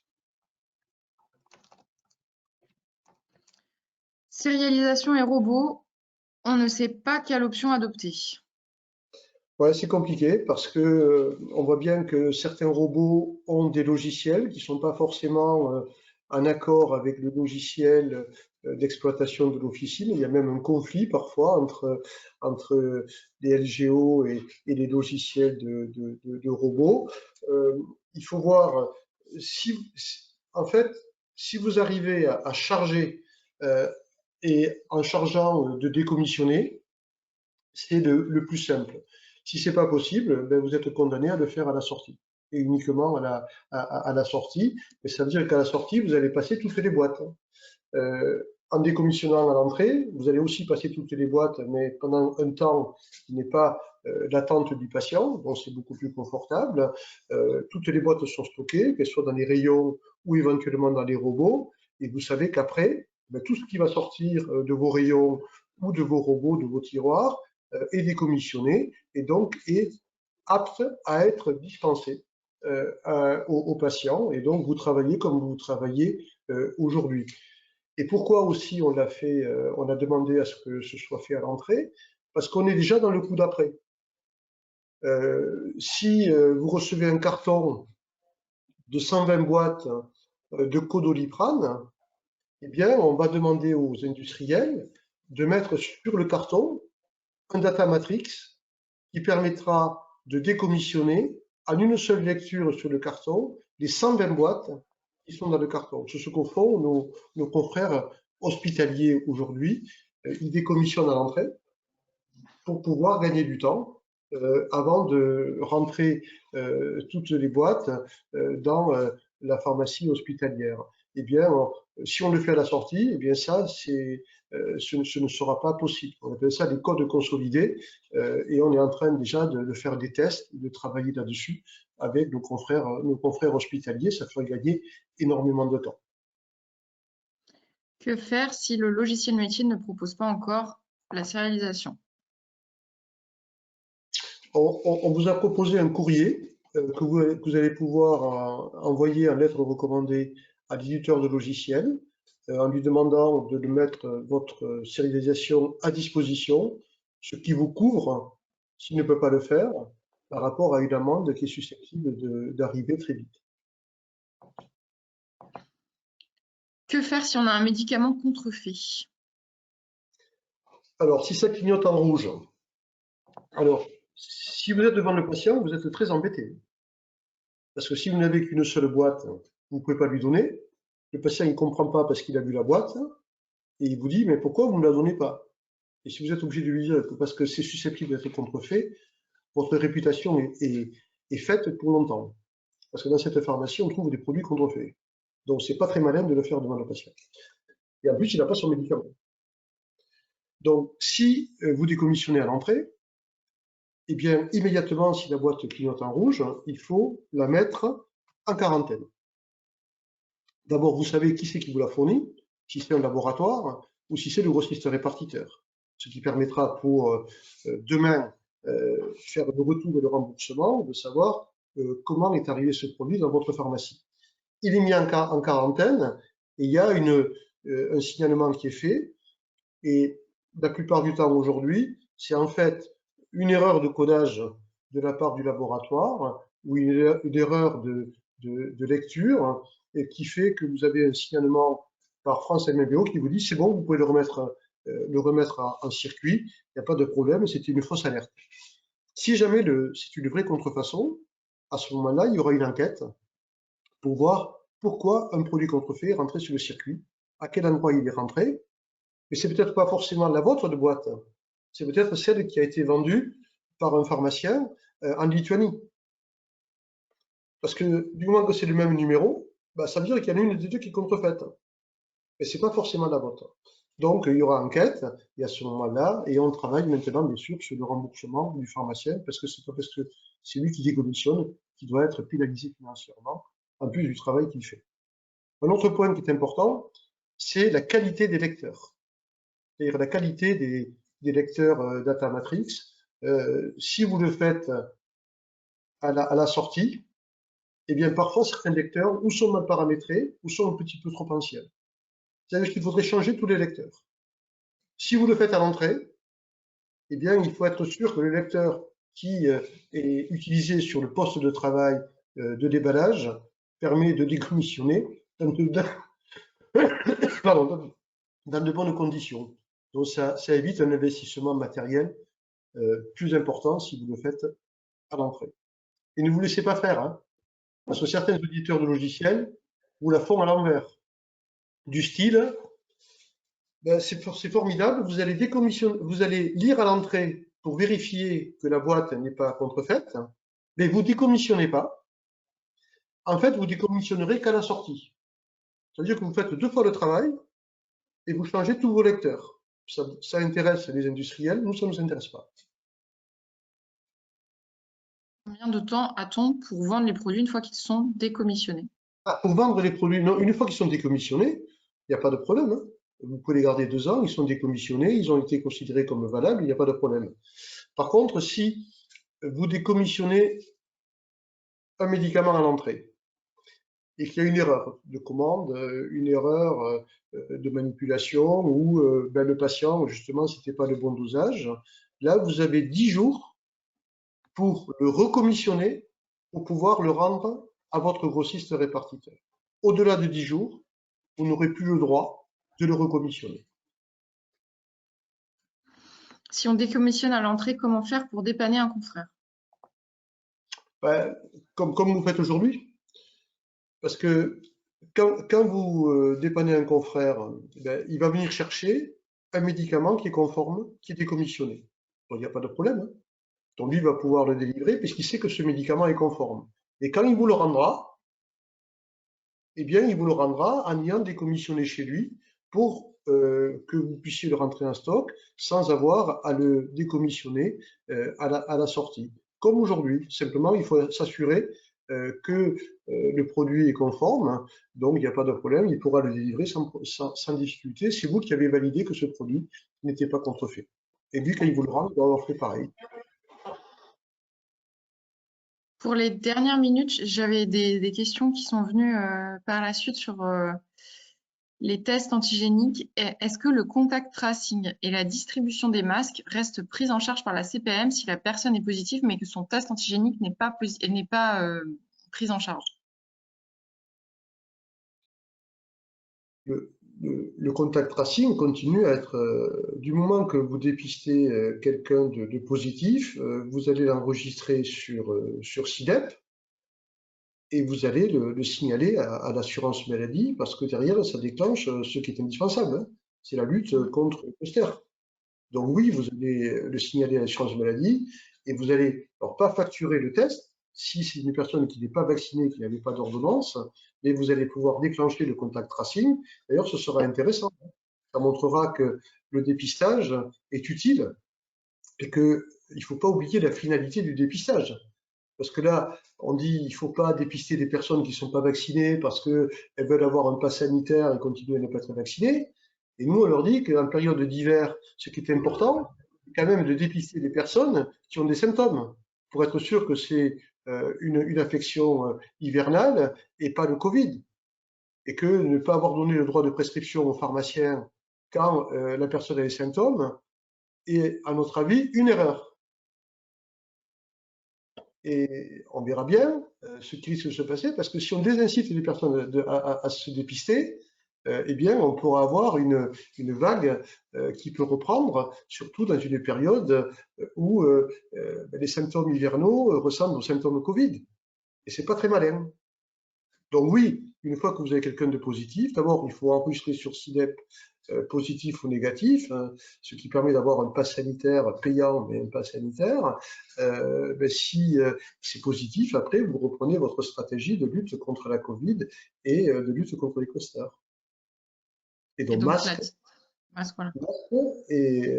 et contact tracing, bien évidemment. Et pour l'instant, les masques sont pris en charge jusqu'à quand? Il n'y a pas de date. 15 novembre. Ah oui, pardon. Jusqu'à la fin de l'état d'urgence pour l'instant. Et on verra ce qui est prolongé après le 15 novembre, puisqu'on envisage de prolonger l'état d'urgence jusqu'à la possibilité jusqu'au mois de juillet. On verra ce qui restera, ce qui sera gardé ou ce qui sera gardé en réserve pour pouvoir le déclencher en cas de situation de crise. Est-ce qu'il faut proposer un test sérologique avant d'injecter la 3e dose? Et est-ce qu'il est pris en charge? Non, c'est pas nécessaire. De toute façon, le test sérologique sera positif. Enfin, dans tout cas, je l'espère, puisqu'il y aura déjà eu 2 injections. Donc, non, non. Et puis, à 2 € le test sérologique, je vous redis, voilà. Non, une fois que la personne a démarré un cycle vaccinal, il n'est pas demandé de faire un test sérologique pour faire seconde ou 3e dose. Est-ce que l'obligation vaccinale pour les professionnels de santé continue après le 15 novembre? Oui, bien sûr. Oui. Oui, je pense que ça ne va pas être lâché là-dessus.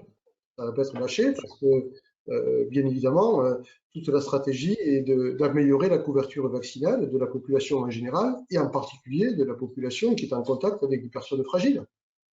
Et donc, je vous rappelle que le Covid, c'était quand même, c'est devenu la première maladie nosocomiale de l'hôpital.